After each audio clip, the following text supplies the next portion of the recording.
Does it get worse? Oh, yeah, it gets worse before it gets better. John McCain had a line that it's the darkest before it goes full black. It feels like that.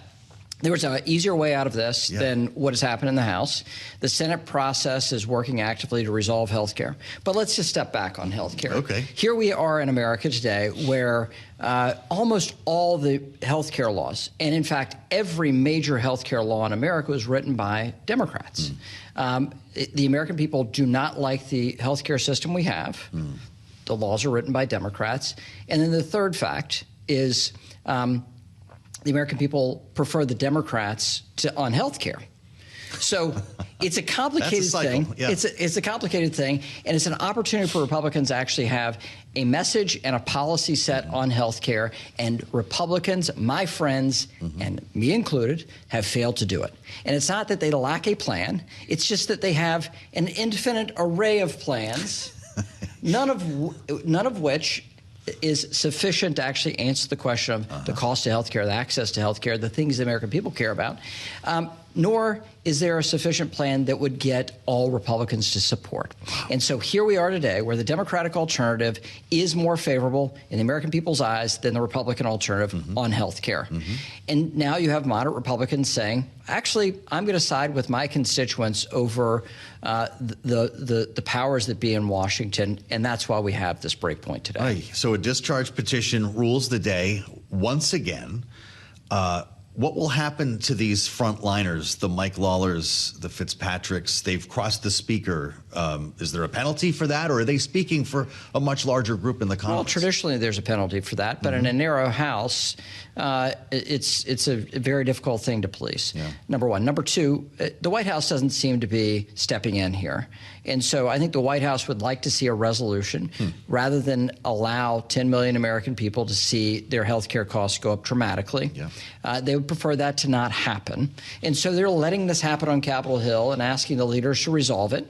And it's not being resolved by the leaders. I think you see a process in the Senate blessed by Thune and the Republican leadership. But in the House, you've had these moderates break because of the failure of the leadership decisions in the House. And I think we're just going to see this story continue into January when the vote actually happens in the House. Boy, so if you're Mike Johnson, I mean, I guess you just explained why he is bringing this bill that he's bringing to the floor today. It's a lot of components that were rejected by the Senate that have been floated before that don't address Obamacare, but also do not include the health savings accounts that Bill Cassidy made fashionable in the Senate. So this is just an effort to put something on the floor? It is. It's an effort to put something on the floor. And to be quite frank, this issue, this challenge for Republicans on health care predates Speaker Johnson. Sure, of course it does. He's just trying to resolve something in a very tough situation. And an administration that would rather not touch it would rather let the legislative branch go work their will on it. But this bill that's on the floor is a pale comparison to what traditional Republicans would like to see on a fulsome health care package. But it's the best they could do in a short period of time. Yep. President's going to speak tonight. I'm sure you'll have the chair in front of the tube at 9 o'clock. Does he get into this? Is that what this is about? Or is it sort of broad affordability theme? Or does he say, after what happened today, I'm calling on Republican members of Congress to extend the Obamacare sub? Well, we won't call it that, but something like that. We shall see. Yeah. I think they want to make a break on to something more optimistic than rear-facing. And I think this will be the opportunity for the White House to pivot into a set of issues that are more favorable for Republicans going into So this is like a State of the Union preview kind of thing. Look, President Trump is always there to capture attention and redirect it. So I don't think it's going to be a straight line going. I don't think there's a straight line going into tonight or coming out of it. And we're going to see what the twists and turns are. Wow. All right. Well, this is going to be fun, and I guess that's why everybody's carrying it. Remember when networks used to argue with presidents like Biden and Obama about going on in prime time? It used to matter. Those days are over. And now this president knows how to captivate attention. Well, they'll probably have better ratings with the speech anyway, right? I don't know what they're in. It's prime time. It's all about the ratings, right? Isn't it? That's what they tell me. I don't know. That's why we're on right now with Patrick McHenry. Is January going to be worse than December was worse than November? We're going to go over the cliff, as they say. You'll have this discharge petition. You'll also have a government funding deadline. Yeah, so Leader Schumer has tried this both ways, where he rolled over in March on a government funding deal, and he got slayed by his party. Then he went and fought valiantly and it created the longest government shutdown in American history, and the resulting effect was he got slayed by his party. So he's tried it both ways, and both ways he's lost political cover and political leverage. Wow.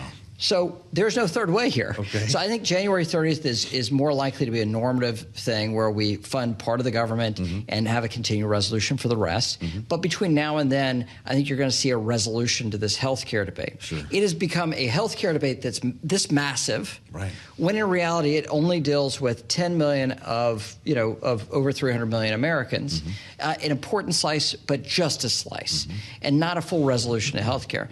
I think we have health care, we go into government funding, and then what comes thereafter is digital assets, cryptocurrency, the market regulation bill that's working its way through the Senate. Understood. So I think you have a bill signing for the president on government funding, on health care, and on crypto in the first quarter of next year, which is wildly different than what we've seen over the last 3 months here in Washington. We'll play that back, James. You got to grab that.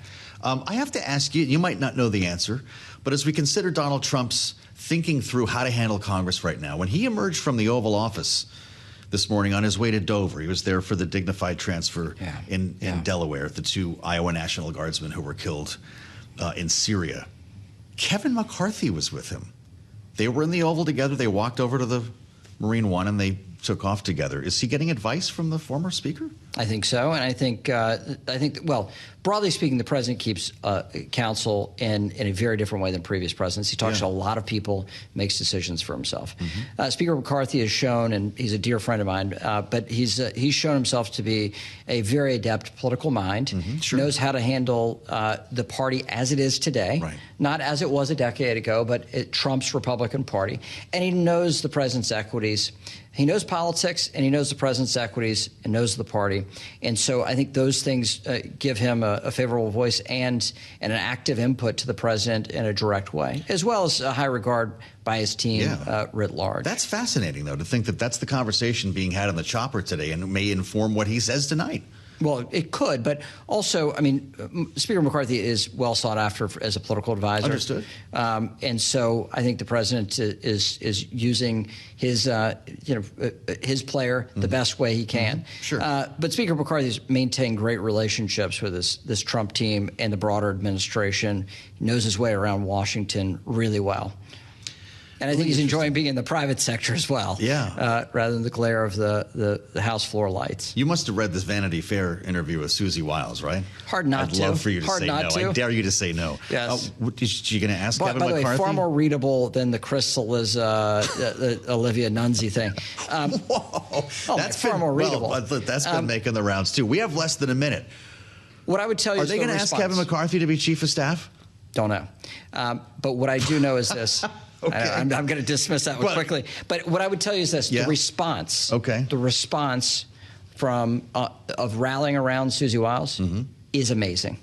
Is not your standard response from a Trump administration or any other administration. Shows her strength and capacity. Yeah. Also, this flight with Speaker McCarthy shows that he's really tied in. Anything could happen.